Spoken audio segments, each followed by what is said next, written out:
Hello guys, welcome. कैसे हैं बच्चे? बात करें यार, लास्ट क्लासेस में प्रोसेस कॉस्टिंग हमने खत्म कर दिया था और आप लोगों को बोले थे कि देखिए बच्चा, नेक्स्ट क्लास में कॉन्ट्रैक्ट कॉस्टिंग चालू करेंगे। एग्जाम बेस्ड है और लगातार आपके एग्जाम में आता भी है, ठीक है। तो कॉन्ट्रैक्ट कॉस्टिंग क्या है, कॉन्ट्रैक्ट कॉस्टिंग कौन लोग बनाते हैं, कॉन्ट्रैक्ट कॉस्टिंग हमारे लिए इंपॉर्टेंट क्या है, फीचर्स क्या है, आज इंट्रोडक्शन करेंगे इस क्लास में, ठीक है। तो यार, और एक चीज और, अगर कोई भी स्टूडेंट्स चाह रहे हैं कि सर हमें नोट्स चाहिए, आईकॉम से है, बीकॉम से है, टैक्स का, कॉस्ट का, मैनेजमेंट का, मैथ का, किसी का भी नोट्स चाहिए, देखिए टेलीग्राम लिंक आपके डिस्क्रिप्शन में भी है। इस पे mind your own success official, इस पे जाइए, सब्सक्राइब कीजिए, पीडीएफ में नोट्स मिल जाएगा आपको लिखा हुआ एकदम पूरा अच्छे से, ठीक है। उसके बाद अगर आप चाह रहे कि पर्सनल डाउट भी अगर आपको हो रहा है, आप वहां पे सेंड करके अपने डाउट को भी क्लियर कर सकते हैं, ठीक है। चलिए चलते हैं आज के वीडियो की तरफ, ध्यान दीजिएगा बच्चे। हाँ बच्चा, कॉन्ट्रैक्ट कॉस्टिंग जानते हैं कि कॉन्ट्रैक्ट कॉस्टिंग होता क्या है? देखिए यार, आज के टाइम पे ना यार, बिजनेसमैन, एंटरप्रेन्योर या फिर जॉब वाले क्या करते हैं ना कि खुद के काम में एकदम बिजी रहते हैं और घर बनाना है, किसी प्रकार का कॉन्ट्रैक्ट करना है, तो वह खुद उस चीज को पूरा नहीं करते, बल्कि वो एक ऐसे बंदे को ढूंढते हैं, ऐसे ऑर्गेनाइजेशन को ढूंढते हैं जो उनका कॉन्ट्रैक्ट ऑर्डर को पूरा कर दे, ठीक है। तो कॉन्ट्रैक्ट कॉस्टिंग स्पेशली कॉन्ट्रैक्टर लोग बनाते हैं, क्योंकि यार बहुत सारा कॉन्ट्रैक्ट उनको मिलता है और वह अलग अलग कॉन्ट्रैक्ट, देखिए सर हमारा लार्ज स्केल पे काम करते, छोटा स्केल पे नहीं, कैसा लार्ज स्केल पे काम करेंगे। सर जी हमारा बिल्डिंग कंस्ट्रक्शन करना है, देखिए सर हमारा एक स्विमिंग पूल बना, बड़ा कॉन्ट्रैक्ट आपको मिल रहा है, सर हमारा इस टाइप का कॉन्ट्रैक्ट है, आपको ये पूरा करना। तो यह डिफरेंट काइंड्स ऑफ कॉन्ट्रैक्ट आपको कॉन्ट्रैक्ट कॉस्टिंग में देखने को मिलेंगे, जहां पे कॉन्ट्रैक्टर अलग अलग लोगों से कॉन्ट्रैक्ट लेता है जैसा, और वह डिमांड को पूरा करता है, क्योंकि हर किसी का नीड्स अलग है, हर किसी का कॉन्ट्रैक्ट का मतलब डिमांड ही अलग है कि हमें ऐसा आप करके दो, तो वो उस तरीके को फुलफिल करते, कॉन्ट्रैक्ट को पूरा करते हैं, ठीक है। Contract costing is a part of a specific order costing method where work is performed as per requirement or a specification of the customer or contractee। क्या करता है कि कॉन्ट्रैक्ट कॉस्टिंग में कॉन्ट्रैक्टर को कॉन्ट्रैक्टी, जिसको कस्टमर बोल सकते हैं, स्पेसिफिकेशन ऑर्डर देता है कि देखिए सर हमारा ऐसा है, लग्जरियस लाइफ है तो लग्जरियस नीड्स भी होना चाहिए, तो ऐसा ऐसा होना चाहिए, तो वह उस हिसाब से कॉन्ट्रैक्ट को मिलता है उसे, ठीक है। और कॉन्ट्रैक्ट इज वर्क और job for a large size which continuous in one or more than one accounting year. वो क्या करते हैं कि अब जरूरी नहीं कि हाँ हम कॉन्ट्रैक्ट को ले रहे हैं तो हम इसी साल में आपका कॉन्ट्रैक्ट खत्म कर देंगे। अपार्टमेंट का कॉन्ट्रैक्ट एक साल में हो जाएगा, 2 साल लग सकता है, 3 साल लग सकता है, तो वो डिपेंड करता है, ठीक है। तो यह लार्ज साइज में भी होता है, यह जरूरी नहीं है कि वन और एक ही मतलब accounting year, more than 1 year accounting year में भी पूरा हो सकता है, ठीक है। Hence separate contract accounting is prepared for each contract. यहाँ पे अलग अलग कॉन्ट्रैक्ट के लिए अलग अलग खाता तैयार करेंगे, अलग अलग अकाउंट तैयार करेंगे। अलग अलग कॉन्ट्रैक्ट मिला उसके लिए अलग अलग अकाउंट तैयार करेंगे। राम का कॉन्ट्रैक्ट मिला, राम के लिए अलग खाता, राम के कॉन्ट्रैक्ट में कितना इन्वेस्टमेंट लग रहा है, कितना खर्चा हो रहा है, कितना फायदा हुआ, कितना का मटेरियल लाए, कितना का खर्च कर रहे हैं, वह राम वाले में। श्याम से कॉन्ट्रैक्ट मिल गया, श्याम वाले में मेंटेन करेंगे। तो हर एक अलग अलग अकाउंटिंग ट्रांजैक्शन को, मतलब जो सेपरेट कॉन्ट्रैक्ट से रिलेटेड है, उसको अलग अलग हम बनाते हैं, ठीक है। मेन ऑब्जेक्ट इसका क्या होता है? Determine total cost of the contract. Total cost contract का क्या है? अब जैसे सपोज दैट कि एक्स का कॉन्ट्रैक्ट लिया, तो एक्स के कॉन्ट्रैक्ट का क्या वैल्यू है, उसने अपना थीम तो बता दिया कि देखिए हमारा कंस्ट्रक्शन ऐसा होना चाहिए, ये होना चाहिए, ये लग्जरियस चीज उसमें होना चाहिए, ये प्रेस्टिजियस के लिए लगवा रहे, तो वह जो है कॉन्ट्रैक्टर वो बोलेगा देखिए सर ऐसा आपका डिमांड है, तो आपके कॉन्ट्रैक्ट वैल्यू का एस्टिमेटेड आपका बजट क्या होगा, वो होगा ना कुछ भी, तो वह यहाँ पे डिटरमाइन हम लोग कर सकते हैं कि कॉन्ट्रैक्ट वैल्यू क्या है। दूसरा, अब ईच एंड इंडिविजुअल कॉन्ट्रैक्ट से, एक्स का कॉन्ट्रैक्ट किए कितना फायदा हुआ, बाई का कॉन्ट्रैक्ट किए तो कितना फायदा हुआ, जेड का कॉन्ट्रैक्ट किए कितना फायदा हुआ, तो अलग अलग कॉन्ट्रैक्ट में हमें क्या क्या बेनिफिट होगा वह जानने के लिए भी हम लोग कॉन्ट्रैक्ट अकाउंट बनाते हैं, कॉन्ट्रैक्ट कॉस्टिंग। क्लियर? यहां तक नो डाउट। अब देखिए कि इसमें हम लोग अकाउंटिंग ट्रीटमेंट कैसे करेंगे, ध्यान दीजिए।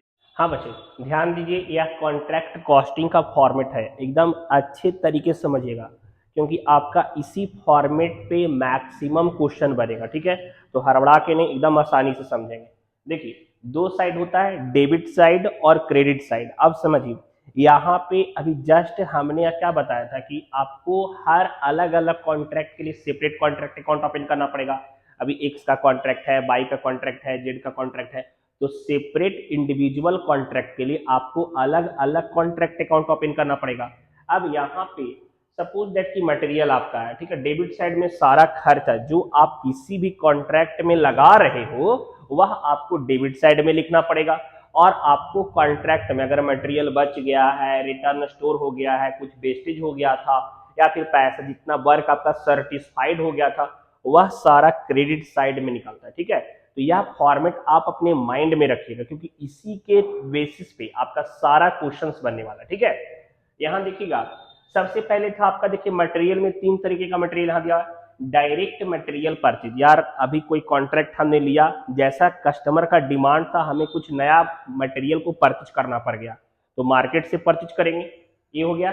इश्यूड फ्रॉम स्टोर, यार बड़ा बड़ा जो कॉन्ट्रैक्टर होते हैं ना, वह अपना स्टोर बना के रखते हैं कि भाई इसी टाइप का काम कर रहे हैं, देखो मैन्युफैक्चरिंग का काम है, कंस्ट्रक्शन का काम है, तो लगातार इस चीज का हमको जरूरत पड़ता है, तो वैसा मटेरियल वह अपने पास स्टोर में भी रखते हैं। तो अगर अपने स्टोर से कुछ मटेरियल को निकालेंगे उस कॉन्ट्रैक्ट के लिए, तो वह आपका मटेरियल इश्यूड फ्रॉम स्टोर हो जाएगा। ठीक है, दूसरा ट्रांसफर्ड फ्रॉम अदर स्टोर, क्या हुआ, अब उनका कोई और भी काम चल रहा था, किसी दूसरे का कॉन्ट्रैक्ट का काम भी चल रहा था, अब मटेरियल का रिक्वायरमेंट हो गया कि यार मटेरियल ये वाला चाहिए था, सर कोई दिक्कत नहीं है, वहां वाला साइट में बड़ा मटेरियल अवेलेबल है, तो वहां से उठा के लेके चले आएंगे, यह आपका material issued from other store हो गया। बेजेज हमारा मिलेगा, बेजेज होता है ना, मजदूरी काम करने वाले मजदूर को देंगे। उसके बाद आउटस्टैंडिंग बेजेज रहेगा, तो उसे भी हम ऐड करके लिख देंगे। डायरेक्ट एक्सपेंस अगर कुछ भी कर रहे हैं कॉन्ट्रैक्ट में तो वो लिखेंगे। इनडायरेक्ट एक्सपेंस रहेगा, कुछ भी लिख देंगे। ठीक है, जो रहेगा दिया हुआ। प्लांट के बारे में बात करेंगे, प्लांट अगर आप परचेज कर रहे हो, प्लांट अगर कोई नया प्लांट लगाए हैं, कोई नया मशीन खरीदी, तो वहां पे अगर यूज हो रहा है तो वह वैल्यू जो रहेगा वह आप लिख दीजिएगा। अगर डिप्रिसिएशनेबल वैल्यू दिया हो तो वैल्यू लिख दीजिएगा।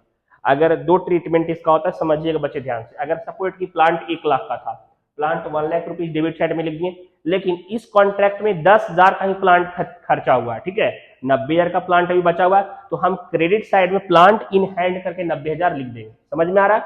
अगर प्लांट 10,000 ही डेप्रिसिएशन ही लिखना है तो सिर्फ 10,000 लिखेंगे, प्लांट एट साइट लिखने का जरूरत नहीं है। एकदम ध्यान से सुनिए और प्रॉपर नोट्स राइट डाउन कीजिए, और टेलीग्राम पे मैसेज कर लीजिए, वहां से नोट्स लीजिए, कॉस्ट का सारा नोट मिल जाएगा आपको।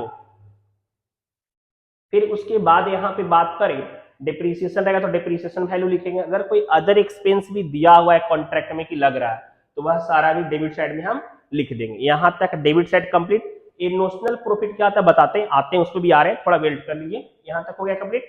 अब आगे यहाँ पे आपका रिटर्न टू सप्लायर, अगर आपने मटेरियल किसी स्टोर से लिया था, आपका मटेरियल बच गया, तो आप कॉन्ट्रैक्टर हैं तो क्या बोलेगा, सर जी जो मटेरियल देखिए हमारा मटेरियल इतना ले गए थे, इतना बच गया तो हम वेस्टेज नहीं करेंगे, वो हम आपको वापस कर देंगे क्योंकि उसका काम अब हमारे पास नहीं है। तो return to supplier, return to store, अगर आपने स्टोर से कुछ लाया था मटेरियल और वह आपका बचा हुआ अभी भी, तो वापस स्टोर को भी वापस कर देंगे, बर्बाद नहीं करना है। ट्रांसफर टू अदर कॉन्ट्रैक्ट को, अगर सपोज इट कि यहाँ की कॉन्ट्रैक्ट से वह मटेरियल का यूज हो गया, लेकिन उसी मटेरियल का यूज कहीं और कॉन्ट्रैक्ट में था, तो हम वहां भी भेज सकते हैं। क्लियर?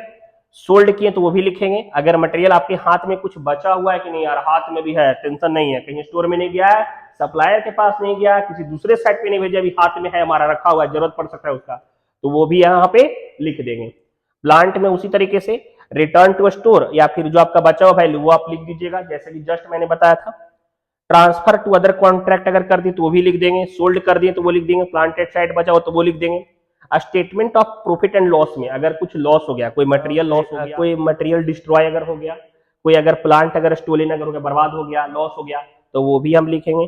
फिर अगर बात करें वर्क इन प्रोसेस अकाउंट का, मतलब काम हमारा कॉन्ट्रैक्ट कहाँ पे चल रहा है, तो पहला होता है वर्क सर्टिस्फाइड। आप कॉन्ट्रैक्टी को बोल चुके हो कि देखो भाई कॉन्ट्रैक्टी, तुम्हारा इतना का काम सर्टिस्फाइड हो चुका है, इतना का काम हम पूरा कर चुके हैं, तो सर्टिफाइड आपका दिया हुआ रहेगा।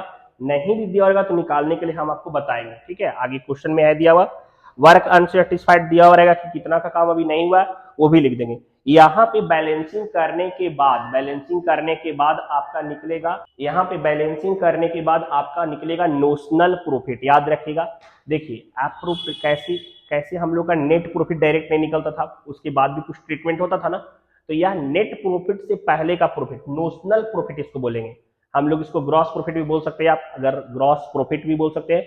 यहाँ पे आप नोशनल प्रॉफिट लिखिएगा, कॉन्ट्रैक्ट अकाउंट में नोशनल प्रॉफिट लिखिएगा, ठीक है। नेक्स्ट क्लास में इंपॉर्टेंट टर्म बताएंगे और उसके बाद फिर क्वेश्चन पे आ जाएंगे, ठीक है। तो अच्छे से राइट डाउन कर लीजिए। चैनल सब्सक्राइब नहीं किए बच्चे तो सब्सक्राइब कर लीजिए, आपका साथ बहुत ज्यादा जरूरी है, ठीक है। मिलेंगे नेक्स्ट क्लास में, बाय, सी यू। इसे राइट डाउन कर लीजिए।